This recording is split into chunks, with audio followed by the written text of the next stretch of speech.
become to one of the most vibrant and exciting cities in the world. There are rich layers of history everywhere you look here. The city has one foot in Asia, the other in Europe, and that makes for a mouth-watering and exciting coming together of diverse cuisines. They love their food in this place. In fact, they are passionate about it. Anyone who writes poems about fish sandwiches and love songs about yogurt has got to be pretty unusual. I'm Bobby Chin, globe-trotting chef, restaurateur, and me and my buddy here would like to welcome you to Istanbul! With its 15 million inhabitants, Istanbul straddles the Bosphorus, which is the narrow channel of water joining the Mediterranean via the Sea of Marmara to the Black Sea. It's a unique setting. Half of Istanbul sits in Europe and the other in Asia. Its geographical position has done much to shape the style of food here. Turkey, and Istanbul in particular, was the center of many of the old world trade routes, such as the Spice Road and Silk Road. This led to a massive number of different influences on the local cuisine, with spices, different ingredients traveling through the city to and fro for hundreds of years. Istanbul was also the seat of power for the all-conquering Ottoman Empire, which ruled over vast swathes of Europe and Asia for almost 7 centuries, and would bring back many different ingredients and cooking techniques from its occupied territories. Today, Turkish cuisine can be divided into 2 camps: Ottoman versus Anatolian, urban sophistication versus rustic country cuisine. Turkish food is less about experimentation and more about technique, about producing the very best version of a classic recipe. That's until I got here, because I'm going to eat and learn how to cook the most traditional dishes Istanbul has to offer. And you never know, I might need to bobify some myself.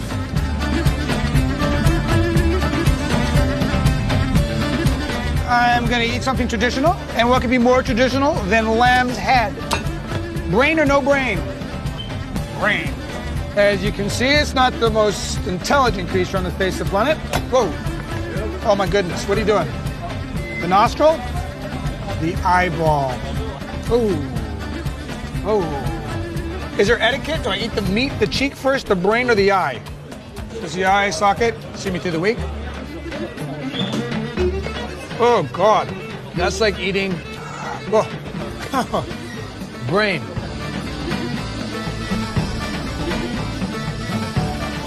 Now you give me the salt after I eat them.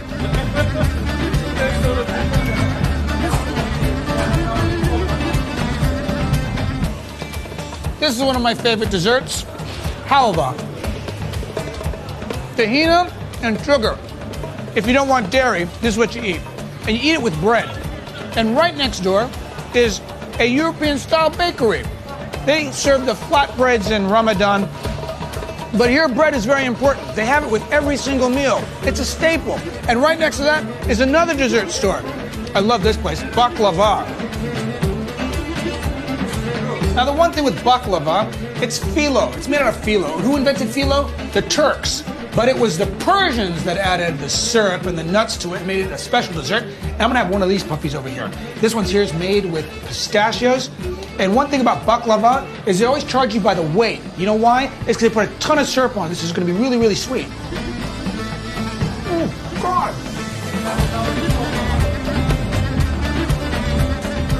My Istanbul education starts on the streets with handy bozdagan. Oh, before, I have to get some yogurt for the soup that we're going to make. Okay. Alabilirsiniz. Buyurun. İyi akşamlar. Görüşmek üzere. Is it all we need?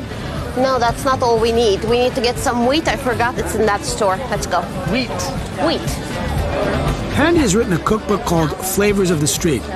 It's very popular in these parts, so I've come to the right place. So what are the common staples in Turkish cuisine? Wheat. We use bulgur, cracked wheat a lot, and different types of rice. Merhabalar. We use it in sweets. We use it in soups like the one we're going to make, and we use it in different types of pilavs with fresh herbs. Handy is also founder of the Istanbul Culinary Institute. Yeah. Okay, well, I wanted you Obviously, being near the coast, seafood is a big part of the local cuisine. It's the beginning of the fishing season, so we have lots of fresh fish coming in from all over the Marmara Sea, the Bosphorus, and the mussels. Also, they are local. And this is very typical, the stuffed mussels, so I really would like you to try one. Can I order one of those? Sure. Bir tane. It's over here. Hey, sorry. Bir tane midye dolma alabilir miyiz? I want that. He's been preparing those in batches a couple of times a day. It's always fresh, Right. guaranteed. And this is the way you're supposed to eat it.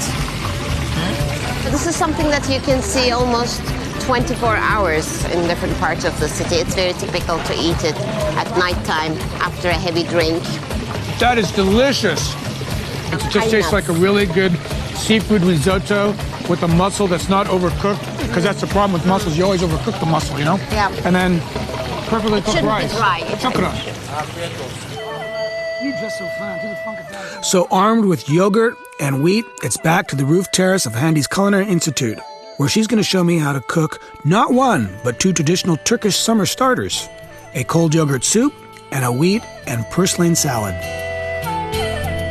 Okay, so how do we get started? We're starting with the soup, and we'll be using two main ingredients of our kitchen, one being yogurt and the other being wheat. For the yogurt, that's basically plain. And then the vegetable stock. It's a typical vegetable stock, onions, carrots, celery, and parsley. Would you like to whisk that for me? Oh, sure. Give me the hard job. Yeah. Yogurt. This is like the great contribution of an ingredient to the world, isn't it? It dates back to the old times of the nomads in Central Asia. It's very, very widely used in our cuisine as drinks, as side orders, in soups, in kebabs, everything. It's a main staple for us. I'll just add some salt into it. That's what I like about Turkey. It's very progressive. It's kind of like Eastern, Western. Well, if you look at it that way, that's Asia, and we are in Europe. So that explains, I guess. I think we really have a great cuisine. It's because it's diverse. It has all the things that dates back to the 13th, 14th century from all these different geographic regions and all these ingredients from all those regions. But these, especially the soup, is a main thing to eat for lunch, dinner, and for breakfast all over. Chop some fresh mint. Chop, chop. Chop, chop. Some more? No, that's fine.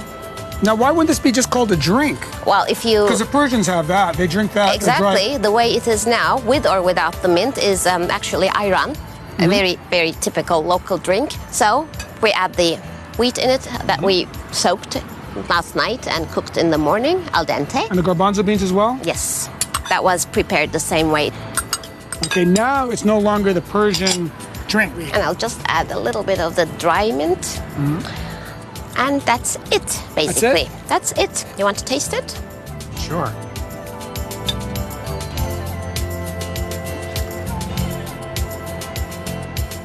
That is refreshingly delicious. Thank you. I never had anything like that, and I like that a lot because it's both the fresh mint and the dry mint, and you got the textures.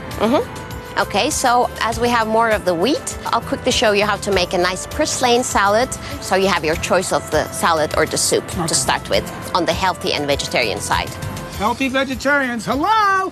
How do I get started? Because I'm really excited about this Okay, salad. you can start with chopping some red onions that we are going to marinate. This is a very simple yet classic Mediterranean-style salad. First, Handy prepares a vinaigrette marinade by mixing vinegar, olive oil, pomegranate molasses, and some white granulated sugar. Then we add the chopped onions and leave to soak for 15 minutes. Now we can prepare the red peppers. That's another dirty job I got. I'll do some, don't worry. Yeah, sure. I'll do some. After chopping 2 roasted peppers and 1 raw pepper, Handy prepares another vinaigrette dressing, this one for the salad. Again using vinegar and olive oil, but this time with black pepper, fresh lemon juice, and some lemon zest. And I think I forgot to put some salt. Need salt. Yeah. We then spoon half of the dressing over the wheat. Wheat is, again, a major, major staple. We use it in sweets. We use it in dishes. We use it as a pilaf itself with, of course, lots of things that goes into it. We eat a lot of bread. Right. Next, I chop some fresh mint and dill and add it to the soaked wheat. Then we break up the parsley leaves and add to the remaining vinaigrette. stir in place on top of the wheat. And the pepper on top, both. Some feta cheese. This has been Marinating. in there for like 15-20 minutes. Some of that. And we're done. Time to taste. Time to taste.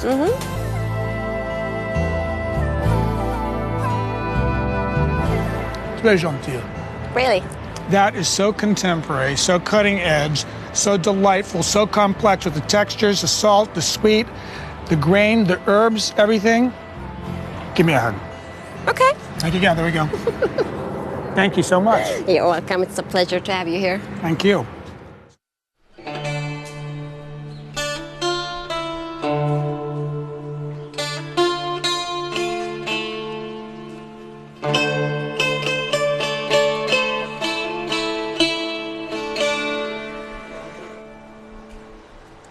This part of Istanbul on the banks of the Bosphorus is known as unforgettable.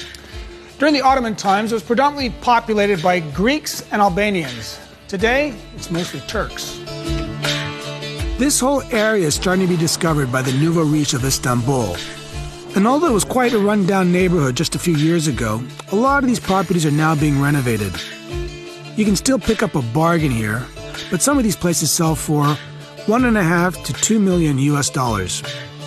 Whilst down in Arnavutköy, I'm taking the opportunity to check out another Turkish specialty. From before the Ottoman Empire right up to the present day, the Turks have been massive meat eaters. From shish kebabs to doner kebabs to kuftas. And when in Istanbul, there's one place to have a kufta, and it's right here at Alibaba's. There are many types of kuftas. There's the raw, there's the steamed, there's the boiled, there's the grilled, there's the deep fried. There can be beef, it can be lamb, it can be like tofu with alfalfa sprouts and all fufu-like. And this is the one dish that Turkish guys don't mind cooking because it's kind of like that Turk nomadic thing working. Buddy, one kufta. Thank you kindly. Oh, that's the kufta. And then there's the doner kebab. Now, anyone that has had a couple beers too many knows exactly what I'm talking about. This is serious comfort food, a one-dish wonder. And notice the guys that always cut it, they're never skinny, because it's layered in fat. This method of vertical cooking was invented by a chef called Iskender Usta in 1860. He realized that he could avoid charring his meat if the flames came from a different place than that which the fat dripped onto. So he packed slices of meat onto a sword, stuck it into the ground next to the fire, and kebab was born. Today, there's even a version of the meat dish named after him, the Iskender, which also has a bit of yogurt involved. Now that's what I call fame. Shukran. Taste test?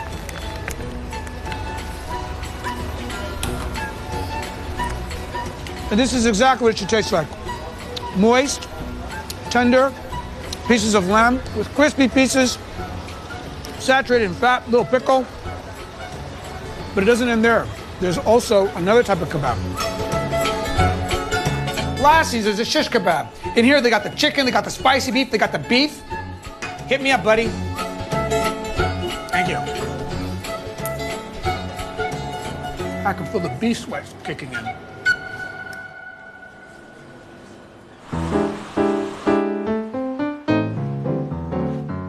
With this newfound trendiness, there are more than just kebab shops down here in Arnavutköy. Now there are eclectic eateries like Abracadabra, which specializes in experimental Anatolian cuisine. Turkish food with a twist.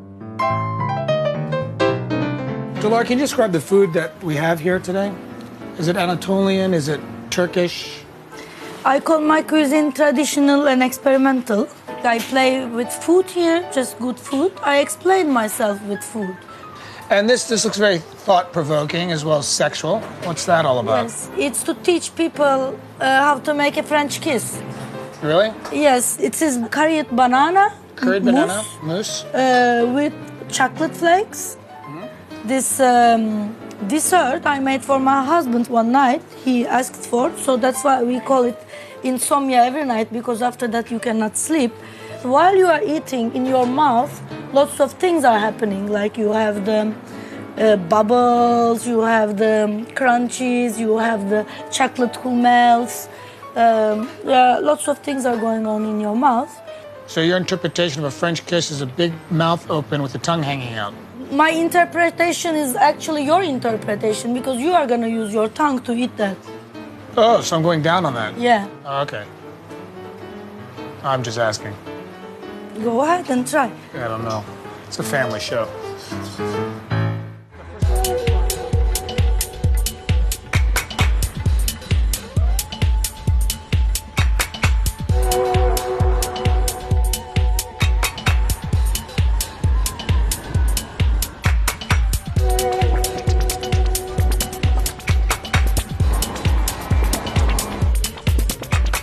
The tram system here in Istanbul has been around for more than 150 years, and for a mere 50 cents, you can get around Greater Istanbul.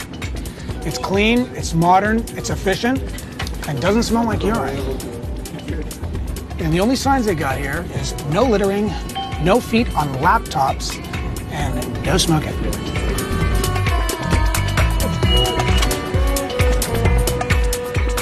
My next stop is Topkapi Palace. This iconic building is a must-see whilst in Istanbul. Built nearly 600 years ago, it was a hub of power for the Ottoman Empire for over 3 centuries. I'm being shown around by Alp Kaya, who is an expert on all things Ottoman. Alp, can you enlighten me on exactly who the Ottomans were?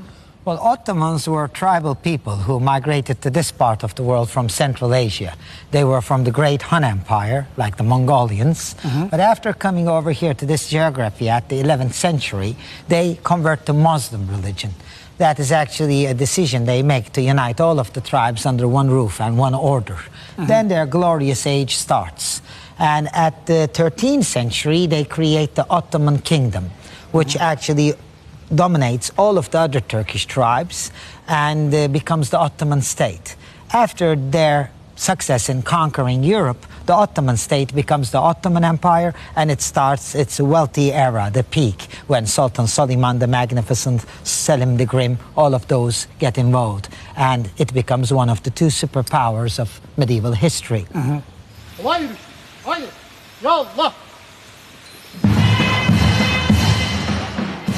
So tell me about the band. This band is the group of musicians that are sent as messengers to the countries that the Ottomans were interested in conquering. They save time for the army to prepare, while they're letting the people over there know that the Ottoman Sultan is interested in conquering that area. So they start a type of a psychological war by weakening the people's nerves over Shock there. and awe with music. That's right. That's exactly the thing. And they motivate their own army and encourage them to the goal, the victory.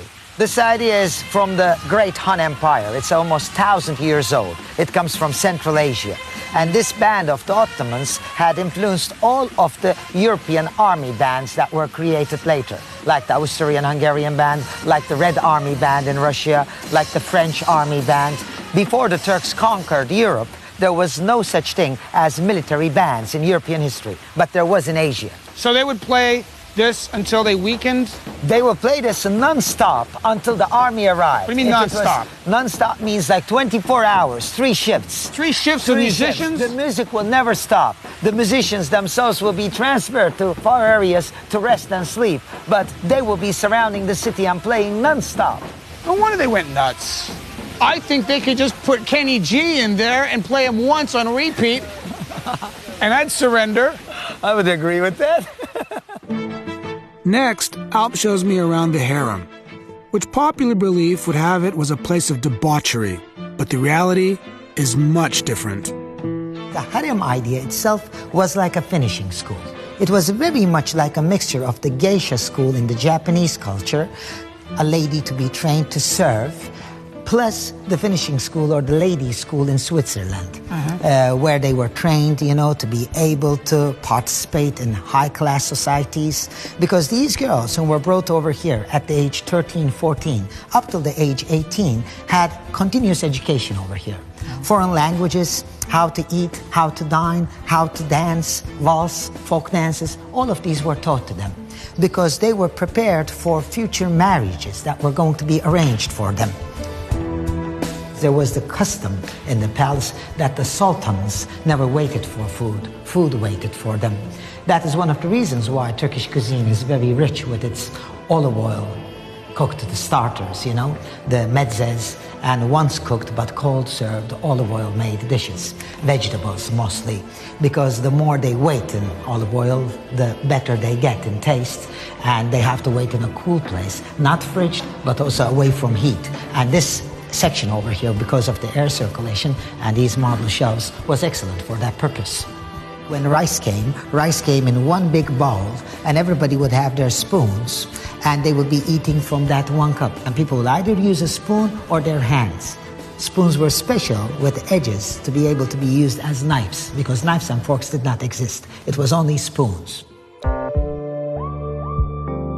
El, being a very helpful gentleman, has arranged for me to cook with one of the great chefs specializing in Ottoman cuisine. This guy is famous throughout Turkey, Vedat Basharan. I'm here with Chef Vedat, who's going to teach me how to make stuffed mackerel, and it's not normal stuffed mackerel, it's Ottoman stuffed mackerel. Yes. So we're not going to cut the fish. And what we're going to do, we're going to get this everything emptied out without, you know, cutting and so on. Cutting. Yes. We have to take out the bones, right? Okay. So you have to cut the bones from head. Okay, like that. Yeah. Okay, and then the tail that here. Okay. Oh, you break the bones. Yes, you see? Vegetarians don't watch this, okay? Once you cut the bones, you do the massage to the skin, okay? Massage. You see, you just feel it. I mean, It's kind of like shiatsu. To complete the bones will be come out from the throat. Not like the Tom and Jerry cartoon where it's all one piece. You're holding like this, so you leave the, you know, that you try to make the meat to leave the skin. Okay, you carry on, Bobby. So I go like that? Yes. The idea behind this dish was that it was supposed to look like the fish was so honored to be eaten by the Sultan that it had boned and stuffed itself without being cut open. You see? Oh my goodness. Could you do this with other fish? Yes. It is like Tom and Jerry. Yes. Look.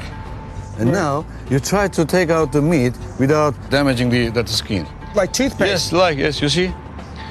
So you have to get the, you know, this standard there. That's like an anorexic fish. Vedat is so obsessed with recreating authentic Ottoman recipes which had been lost in the sands of times that he actually learned the old language which hadn't been spoken in centuries, then translated the ancient cookbooks to discover the secrets of the old masters. How long did it take you to translate all those books? It's about 6 months. And then, you know, the 1.5 years so that I get the recipes decoded.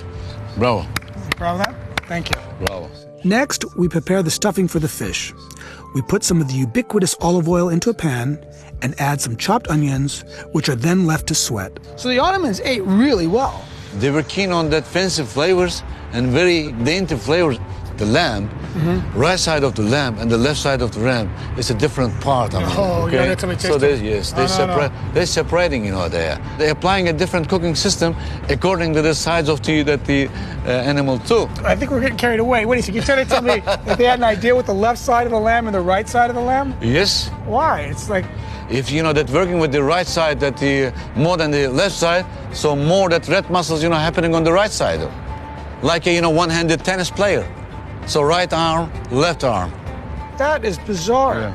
So they really took it to the limits. Is that written in cookbooks as well? Yeah, of course. That's written down? Yes. The left side of the lamb, Yeah, don't use the yeah. right leg, use the left leg? No, I mean, if you're cooking the right side, that you have to apply that the long cooking process, and the left side that you can, you know, that the fast cooking system that you can apply that, because it's more that, you know, tender than the right side. So they were real masters, weren't they? I mean, they learned They were. from both the Persians, Central Asia. Yes. They took all the techniques and then Yes. somehow they warped it, made it their own, made it Yes. uniquely different, and then influenced also Yes, Europe. Yes.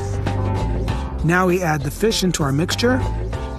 Next, we add some pine nuts and raisins and keep stirring. The reason is, you know, that the heart of our flavors, you know, in Ottoman time. The heart of flavor. Yes. Then a little walnut, seasoned with salt and dried ginger.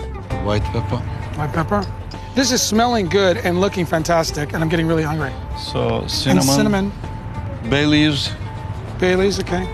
Now I chop equal measures of dill, mint, and parsley. Just throw that inside? Yes. And next, we get stuffed.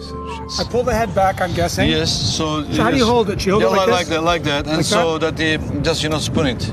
Spoon it. Oh, Yes. yeah. Sorry. So It'd be easier with my fingers, I think. yes. Yeah? I just press down. a Yeah, I little. press down that. It's okay. So the stuffed fish goes into flour, an egg bath, then the breadcrumbs. And finally, the fish goes into the pan to fry, gently, in yet more olive oil. We know that the inside's cooked. The only thing that's going to basically be cooking is the skin. Yes, the fats just, underneath the skin. And so this fat will be, incorporating with the filling inside. So we've got a crispy Yes. skin, Soft inside. soft inside, So- nuts, textures, Yes. and fresh punctuation Yes. with herbs. So what else, that the human being can ask for? I mean, this was done how many years ago? And it's totally contemporary. So we turn it over because we want to get this, that the golden color. Once we achieve the golden color, which takes 4 to 5 minutes, we remove it from the pan. That, like this? A little bit more diagonal. Yes, okay, yeah. That, so, sure. A little bit, further up, yeah. Further up? Yeah, okay, lovely. Yes, good. Don't put the pressure on me. I've never cut a fish with no bones in it like this before. Yeah. And last we garnish with arugula, some pine nuts, and lemon. Finish with a drizzle of, yep, you guessed it, olive oil. That's wonderful. Stuffed mackerel, the fish that is forgotten but is back because of you. Thank you.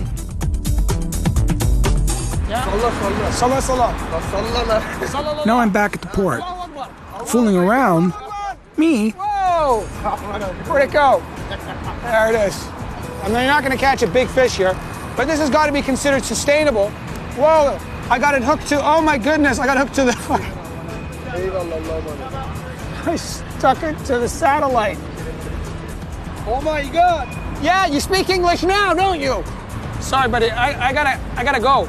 I'm gonna leave this with you, okay? Shukriya. Assalamu alaikum. Aleykümselam, taktın gidi. Hiç sarılın. Gotta go.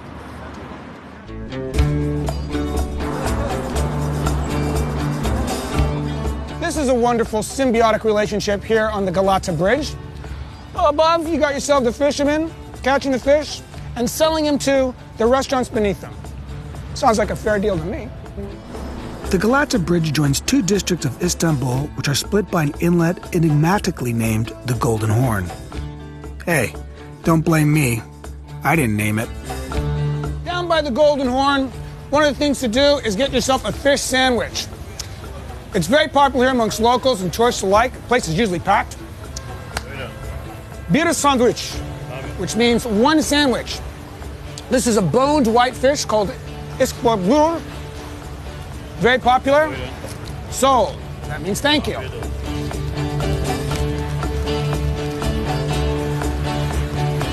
It is absolutely delicious. Fresh, simple, rustic.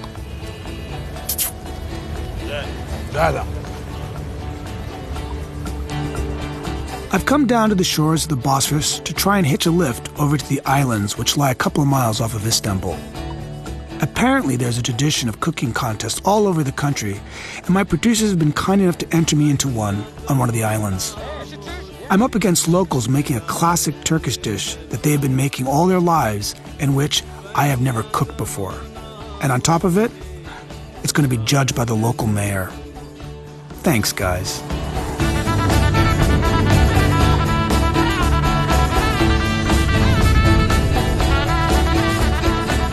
This waterway is very important for Istanbul. Yeah, this is heart of Istanbul. Because I'm seeing like big ships coming by, big tankers, ferries. Yeah, this water is very important, especially fishing. We are going to Burgaz Island now. Greek people and Turkish people living here now.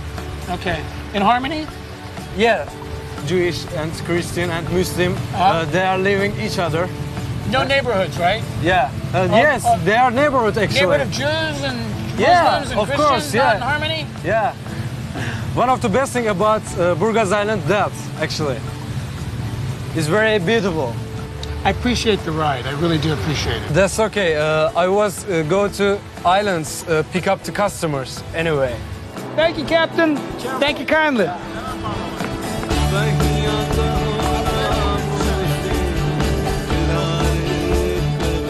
Burgaz is the 3rd largest of the Princess Islands, about 45-minute ferry ride out into the Sea of Marmara from Istanbul. It's small, at about 2.5 square kilometers, and has a population of about 3,000, which swells dramatically in the summer months, as this is a popular holiday destination for many Turks. The architecture here is once again mainly in the old Ottoman style, with more of these fantastic wooden houses. There's also something special about life here, which will appeal to the tree huggers amongst us. The place is eco-friendly, no cars. So I'm looking forward to a little humiliation because I'm invited to a cooking contest where I'm competing with mothers and grandmothers, and I don't stand a chance.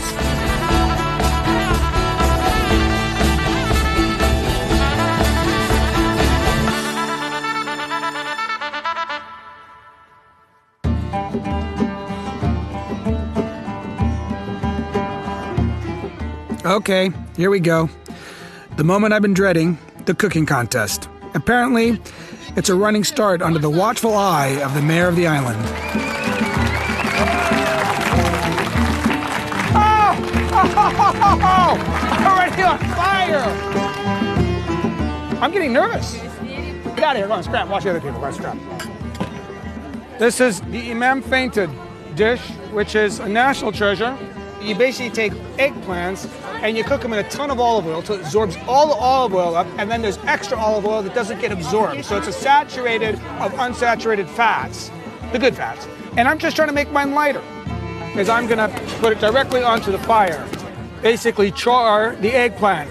So I'm gonna use 2 of these puppies. Historically, they kind of like get this little zebra thing going. Whoa! He's trying to hurt the competition. Whoa! This is linen from Italy.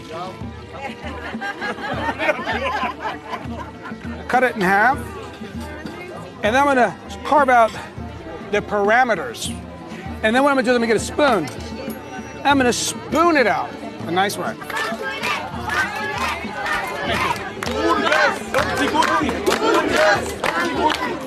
I heard one person yell, Bobby Chin, nothing, 0.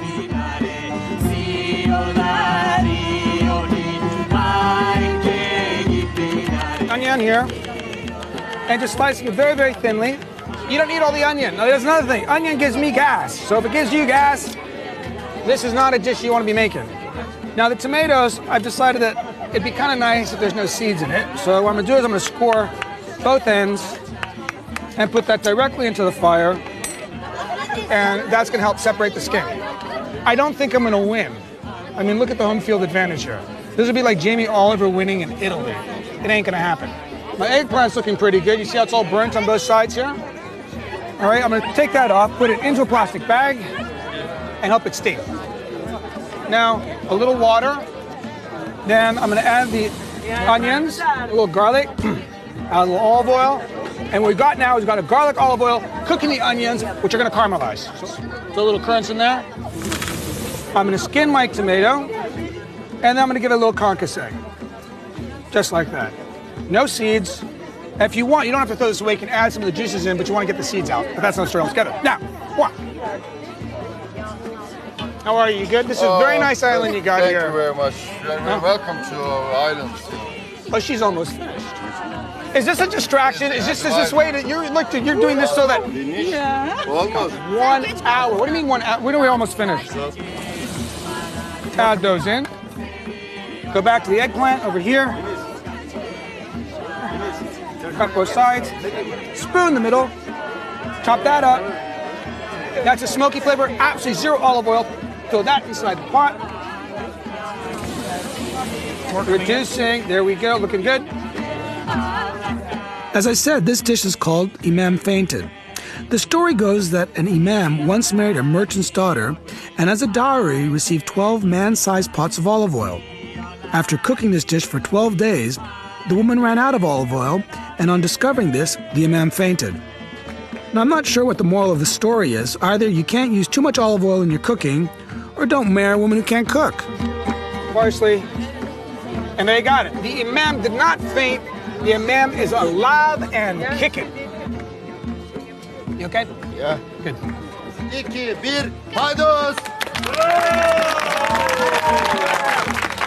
Apparently, that was a bit salty. Çok lezzetli arkadaşlar.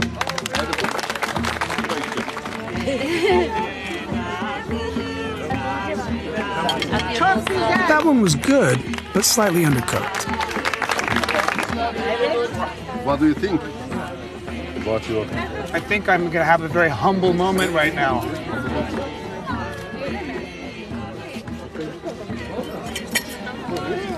You're being very nice.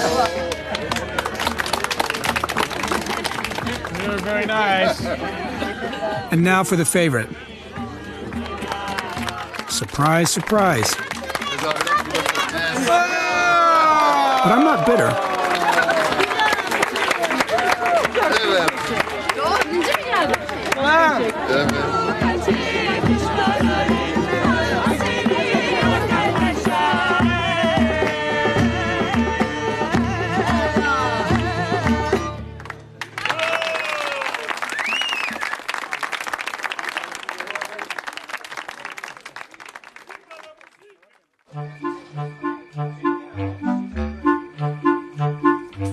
A trip to Turkey would be incomplete without trying the delicious Turkish delight. And when in Istanbul, there's only one place to get it. And it's this place, Hacı Pakir. He invented it back in 1777. It was so good, they made him the head confectioner at Topkapı Palace, and he's got his family running the place for the 5th generation. You know it's got to be good. So in the late 18th century, with the introduction of refined sugar and cornstarch, he makes this wonderful concoction. He tried it with honey and flour, didn't work. I'm in good company with this stuff. Winston Churchill, Picasso, we all love it. And I'm gonna go for the nutty one. This one here's nutty, walnut. And the English would like to actually give themselves credit for this stuff because it's known as lokum, and they couldn't go back to England and say that, so they said, it's called Turkish delight. Yes. There's another delight in these parts. Coffee. Look, I'm out of denial. I'm a coffee addict. It's one of the last legal vices. And unlike America, where you line up to get your daily fix, here in Turkey, they drink it in style. Bohemian style, with attitude. Coffee with cojones. Bir sade cafe. It was the Ottomans who inadvertently gave coffee to Europe. When Mehmet IV besieged Vienna in 1683, he was so confident of victory, he brought coffee beans in preparation for his victory feast. When the Turks were forced to retreat, they left their supplies behind. And the Viennese discovered coffee. Falına bakayım mı? Read my fortune. Yeah. Jup, jup, jup. All I wanted was a quiet cup of coffee. Do I look like an idiot? I don't think so. Do I have chump written on my forehead? No. Why then is it me that gets picked on to having my fortune told? I have absolutely no idea. Anybody speak English around here? Bunu kapatacak ve böyle çevirip hop. You have to cover I gotta with the cover it. saucer, Yeah. and you have to hold it really tight. Little twist. Little twist. You do Krabby Patch? Okay. Like that? Evet, çok güzel oldu. Tamam. It's from Malaysia. Kocaman bir balık görüyorum. Ne demek o kısmet? She sees a big fish, actually a lot of fish, and fish means good fortune. You're going to receive a lot of news, good news. They never tell you bad things here, huh? It's all good news. All good news. It's like living in a communist country. There's no bad news. Everything's good. Burada bir bayan var. Saçları uzun ve çok şık giyimli bir bayan. A very pretty lady with long hair likes you, and she's trying everything to get your attention. She's quite desperate, I guess. That wasn't in the first fortune, okay? I want to keep to the script. Desperate? Bloody cheek. After helping interpret the rest of my life, Anu said she wanted to show me the local spice bazaar. This place got a real buzz to it. It actually dates back to the 17th century. So these guys are cheese all over the place. Yes, this is the famous cheese street. Hold on, this guy's giving me something. There are about over 40 types of cheeses in each of these stores. 40. Yep, and they're only local cheeses I'm talking about. They don't have many imported cheese because it's very expensive, so people don't buy it. You guys have string cheese? Yes, this is one of the string cheeses that we have in Turkey, and this is always sold like this, in strings. Just like that? Yep, and You're going there's to string it yourself? yeah, this is the unsalty kind. That's not salty. That's like mozzarella. Exactly.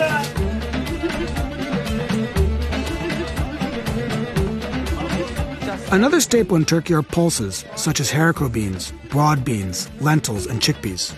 Sometimes known as poor man's meats, originally they became popular here because of their ease of cultivation in uncompromising conditions. These days, however, they're lauded by the nutritionally aware as being protein and energy rich, as well as eco-friendly to grow. What kind of spice are they using in a lot of the cuisine here now? Well, the traditional Turkish cuisine right now is very limited as far as spices goes. But one thing that was very popular in Ottoman cuisine was sweet meat dishes. So for those, especially, they were using allspice, cinnamon, and sometimes grape molasses or sugar if they had it. There's a very famous store here that I want to show you called Namlı Charcuterie, which means deli. Deli? Yep, and they're very famous for their pastırma, which is these meats that are hanging. Bustling. Yes. We've got that in Egypt too. Really? This is cured beef. The nomads in the old days, they used to take the tenderloin of the beef and they would put it under their saddle on their horses, and while they're riding, the sweat kind of cooks the meat. Nice. It is covered with a mixture of spices, garlic, and fenugreek. And it's sliced very thinly, and if you don't eat the outside part, it's quite tasty. If you eat the outside, you tend to smell like the same garlic and fenugreek. Sweat, yeah. urine. Exactly. Gas. Yeah. There's this very famous cheese that they sell here. It's called the skin cheese. Skin cheese. Well, tulum cheese in Turkish. And they make it, they stuff the cheese ingredients inside this animal skin and they put it in a cool place to ferment for the cheese to form. I don't know if you're into this kind of stuff. Well, I think that's how it all started, right? Hair? Hair, of course, there's hair. Yep. It's good. Very good. They probably what, put milk inside and then they enzyme inside and then turn it into cheese and then it can turn into tradition. Exactly. This is the traditional way of making it. They're the only ones that still do it.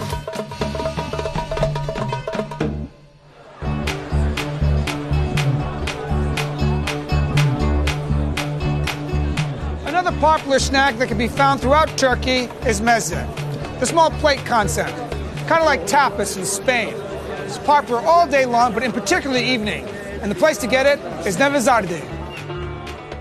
When Sultan Suleiman the Magnificent's forces conquered the Persian Safavids in 1538, the Sultan took the idea of food tasters who were testing for poison home with them. Thereafter, Suleiman's staff of slaves were given small plates of food samples. They are known by the Persian word as meze, which means pleasant, enjoyable tastes. As news of the Sultan's practices spread, it became trendy for the rich and famous to copy him with a selection of small dishes. And so the fashion spread down through the classes. The Ottomans ate fantastically, but the Turks continued that tradition. This is awesome.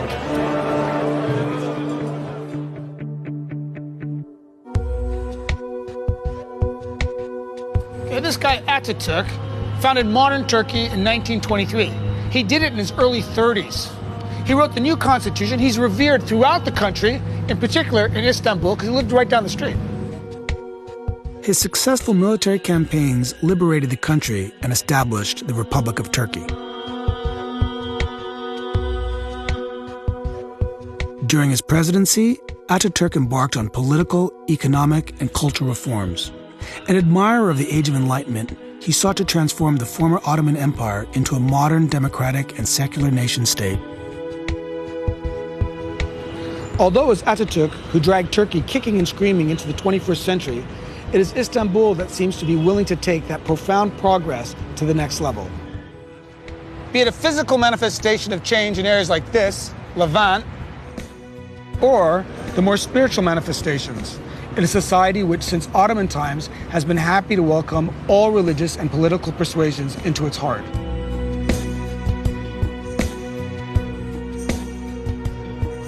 Thank you so much. I stuck it to the satellite. Aleykümselam, taktın gidiyor. Hiç sarılın.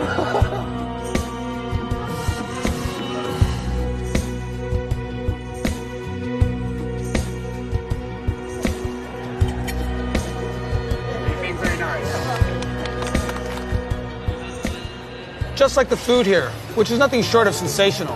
The whole East meets West vibe actually works for me. I love this place. I'm gonna miss it.